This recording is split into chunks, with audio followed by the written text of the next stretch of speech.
എല്ലാവർക്കും നമസ്കാരം. നാം ഇന്ന് ചർച്ച ചെയ്യുന്നത് 3ാം ക്ലാസ്സിലെ മലയാളം പാഠപുസ്തകത്തിലെ 2ാം യൂണിറ്റായ പലകാരപ്പൊതി എന്ന പാഠഭാഗമാണ്. നിങ്ങൾ ആദ്യമായിട്ടാണ് ഈ ചാനൽ കാണുന്നതെങ്കിൽ ചാനൽ സബ്സ്ക്രൈബും ലൈക്കും ചെയ്യണേ. ഇവിടെ ഇടശ്ശേരിയുടെ ഒരു ചെറിയ കവിത തന്നിട്ടുണ്ട്. കാച്ചിയ മോര് ചൊപ്പി വടിച്ചിട്ടു കക്കയെ പൂച്ചയെ പാട്ടുകൾ പാടിയിട്ടു മാനത്തമ്പിളി മാമനെ കാട്ടിയിട്ടു മാമു കൊടുക്കുന്നു നങ്ങേലി. വാതിൽ ഞാനല്ല എന്ന കവിതയാണ് നാം ഇനി പഠിക്കാനായിട്ട് പോകുന്നത്. പേരയ്ക്ക പഴുത്തപ്പോൾ നിറമാദ്യം കണ്ടതും കൈചൂണ്ടി പറഞ്ഞതും ഞാനല്ലേ. മാമ്പഴം മണത്തപ്പോൾ മൂക്കാത്യം വിടർത്തതും കൈനീട്ടി ചാടിയതും ഞാനല്ലേ. നെയ്യപ്പം വെന്തപ്പോൾ നാക്കുന്നുണച്ചതും ഒളിക്കണ്ണാൽ നോക്കിയതും ഞാനല്ലേ. പേരയ്ക്ക പറിച്ചതും കറുമുറ തിന്നതും മാമ്പഴം മുറിച്ചതും കുളുകുള തിന്നതും നെയ്യപ്പം കടിച്ചതും കശകശ തിന്നതും ഞാനല്ല കുഞ്ഞേട്ടൻ. ഈ കവിത എഴുതിയത് ലളിത ലെനിൻ. ലളിത ലെനിൻ എഴുതിയ കടൽ എന്ന കവിതാ സമാഹാരത്തിലെ കവിതയാണ് ഞാനല്ല എന്ന കവിത. ഈ കവിതയുടെ ആശയം നോക്കിയാലോ. പേരയ്ക്ക പഴുത്തത് ആദ്യം കാണുകയും അത് ചൂണ്ടിക്കാണിക്കുകയും ചെയ്തത് അനിയത്തിയാണ്.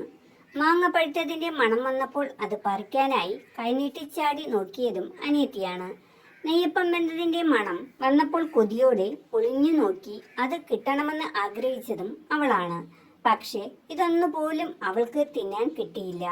പേരയ്ക്കയും മാമ്പഴവും നെയ്യപ്പവും ഒക്കെ ആദ്യം കിട്ടിയത് അവളുടെ കുഞ്ഞേട്ടനാണ്. പാഠഭാഗത്തിലെ ചോദ്യങ്ങൾ നോക്കാം.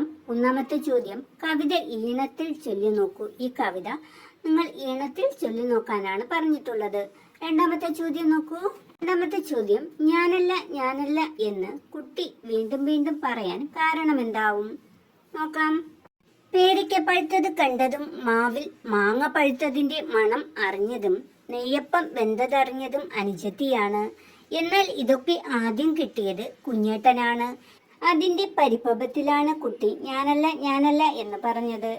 അടുത്ത ചോദ്യം നോക്കൂ. നിങ്ങൾക്ക് എപ്പോഴെങ്കിലും ഈ കവിതയിലെ ചേട്ടന്റെയോ അനുജത്തിയുടെയോ അവസ്ഥയുണ്ടായിട്ടുണ്ടോ?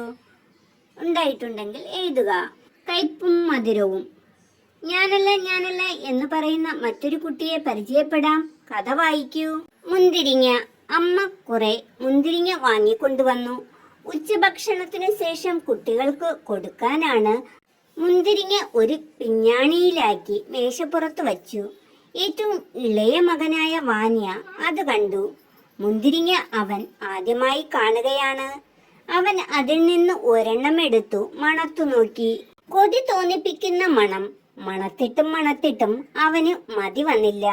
അവൻ അത് മണത്തുകൊണ്ടേയിരുന്നു. ഒരു മുന്തിരിങ്ങ തിന്നണമെന്ന് വാന്യയ്ക്ക് കലശലായ മോഹം. മുന്തിരിങ്ങയുടെ ചുറ്റും പറ്റിക്കൂടി നടന്നു. പിന്നെ മുറിയിൽ ആരുമില്ലാത്ത തക്കം നോക്കി അവൻ ഒരു മുന്തിരിങ്ങ എടുത്തു തിന്നു. ഭക്ഷണത്തിനുള്ള സമയമായി. അമ്മ വിളിച്ചു പറഞ്ഞു, മക്കളെ ഊണിന് സമയമായി, എല്ലാവരും വന്നോളൂ, അച്ഛനെയും വിളിച്ചുകൊള്ളൂ. അച്ഛനും കുട്ടികളും വന്ന് തീൻമേശയ്ക്ക് ചുറ്റുമിരുന്നു. അമ്മയ്ക്കൊരു സംശയം. മുന്തിരിങ്ങയിൽ ആരോ കൈവച്ചിരിക്കുന്നു. അവരത് എണ്ണി നോക്കി. ഒരെണ്ണം കുറവ്. അമ്മ ചോദിച്ചു, മക്കളെ നിങ്ങൾ ആരെങ്കിലും മുന്തിരിങ്ങ എടുത്തു തിന്നോ? ഒരെണ്ണം കുറവുണ്ടല്ലോ. എല്ലാ കുട്ടികളും ചേർന്ന് വിളിച്ചു പറഞ്ഞു, ഇല്ല. വാനിയുടെ മുഖം ചെമ്പരത്തിപ്പൂ പോലെ ചുവന്നു. അവനും വിളിച്ചു പറഞ്ഞു, ഇല്ല, ഞാൻ മുന്തിരിങ്ങ തിന്നില്ല. അപ്പോൾ അച്ഛൻ പറഞ്ഞു, നിങ്ങൾ ആരും മുന്തിരിങ്ങ തിന്നില്ല എന്ന് പറയുന്നു. അപ്പോൾ പിന്നെ ഒരു മുന്തിരിങ്ങ എവിടെ പോയി? ഒരെണ്ണം ആരെങ്കിലും എടുത്തിരിക്കുമെന്നത് തീർച്ച. കുട്ടികളല്ലേ, നല്ല മുന്തിരിങ്ങ കണ്ടാൽ കൊതി വരും, ഒരെണ്ണം എടുത്തു തിന്നു എന്ന് വരും. അതൊരു തെറ്റല്ല. ഞാൻ നിങ്ങളെ ആരെയും കുറ്റപ്പെടുത്തുന്നില്ല. പക്ഷേ ഒരു കാര്യം ഓർത്ത് എനിക്ക് പേടിയാകുന്നു. മുന്തിരിങ്ങ തിന്നയാൾ വലിയ കുഴപ്പമാണ് കാണിച്ചിരിക്കുന്നത്. മുന്തിരിങ്ങയിൽ ഒരു കുരുവുണ്ട്. അറിയാതെ ആരെങ്കിലും കുരു വിഴുങ്ങിയിട്ടുണ്ടെങ്കിൽ നാളത്തേക്ക് അവൻ മരിച്ചു പോകും. അതോർത്താണ് എനിക്ക് പേടി. ഇത് കേട്ടപ്പോൾ വാനിയുടെ മുഖം വിളറി. അവൻ വിളിച്ചു പറഞ്ഞു, ഞാൻ കുരു തിന്നില്ലച്ചാ, ഞാൻ അത് ജനലിൽ കൂടി പുറത്തേക്ക് എറിഞ്ഞു കളഞ്ഞു. ഇത് കേട്ട് അച്ഛനും അമ്മയും കുട്ടികളും ചേർന്ന് ചിരിച്ചു. എന്നാൽ വാനിയ ചിരിച്ചില്ല. അവൻ കരഞ്ഞു. ടോൾസ്റ്റോയി കഥകൾ. വിവർത്തനം കെ.എൻ. ദാമോദരൻ നായർ.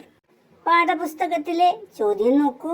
വീട്ടിലെല്ലാവരും ചിരിച്ചപ്പോഴും വാന്യ കരയാൻ എന്താവും കാരണം? നോക്കാം. കളവ് പിടിക്കപ്പെട്ടു എന്ന നാണക്കേട് കൊണ്ടാണ് വാന്യ കരഞ്ഞത്. അടുത്ത ചോദ്യം നോക്കൂ. ഈ കഥയിൽ നിങ്ങൾക്ക് ഏറ്റവും ഇഷ്ടപ്പെട്ട കഥാപാത്രം ആരാണ്? എന്തുകൊണ്ട്? ഉത്തരം: അച്ഛനാണ് ഏറ്റവും ഇഷ്ടപ്പെട്ട കഥാപാത്രം. വഴക്കു പറയാതെയും തല്ലാതെയും സൂത്രത്തിലൂടെ കളവ് കണ്ടുപിടിച്ചത് കൊണ്ടാണ് അച്ഛനെ ഇഷ്ടപ്പെടാൻ കാരണം. മൂന്നാമത്തെ ചോദ്യം നോക്കൂ. അച്ഛൻ പ്രയോഗിച്ച സൂത്രം നിങ്ങൾക്ക് ഇഷ്ടമായോ? എന്തുകൊണ്ട്? ഉത്തരം നോക്കാം. മക്കളെ വഴക്കു പറയാതെ രസകരമായി കളവ് കണ്ടെത്താൻ അച്ഛന് കഴിഞ്ഞു. അതുകൊണ്ട് അച്ഛന്റെ സൂത്രം ഇഷ്ടമായി. അടുത്ത ചോദ്യം. മുന്തിരി കട്ട് തിന്ന ദിവസം വാന്യ എഴുതാനിടയുള്ള ഡയറി തയ്യാറാക്കൂ. ക്ലാസ്സിൽ അവതരിപ്പിക്കൂ. ഡയറി കുറിപ്പ് എഴുതാം. ആദ്യം എഴുതേണ്ടത് തീയതിയാണ്. ടീച്ചർ എഴുതിയിരിക്കുന്നത് 19/9/2025 വെള്ളി. അപ്പോൾ എഴുതാം: ഏറെ സന്തോഷവും സങ്കടവും നിറഞ്ഞ ഒരു ദിവസമായിരുന്നു ഇന്ന്. പാത്രത്തിൽ നിറയെ മുന്തിരിങ്ങ വച്ചിരിക്കുന്നത് കാണാൻ എന്തൊരു ഭംഗിയായിരുന്നു. എന്നാലും ആ മുന്തിരിങ്ങ കാരണം കരയേണ്ടി വരും എന്ന് ഞാൻ ഓർത്തില്ല. കൊതി കൊണ്ടായിരുന്നു അതിൽ ഒരെണ്ണം എടുത്ത് തിന്നത്. എന്റെ കള്ളത്തരം കൗശലക്കാരനായ അച്ഛൻ എത്ര വേഗം കണ്ടുപിടിച്ചു. എല്ലാവരും കളിയാക്കി ചിരിച്ചപ്പോൾ എനിക്ക് ഒത്തിരി വിഷമമായി. എങ്കിലും എന്റെ ഹീറോ കൗശലക്കാരനായ എൻ്റെ അച്ഛൻ തന്നെ.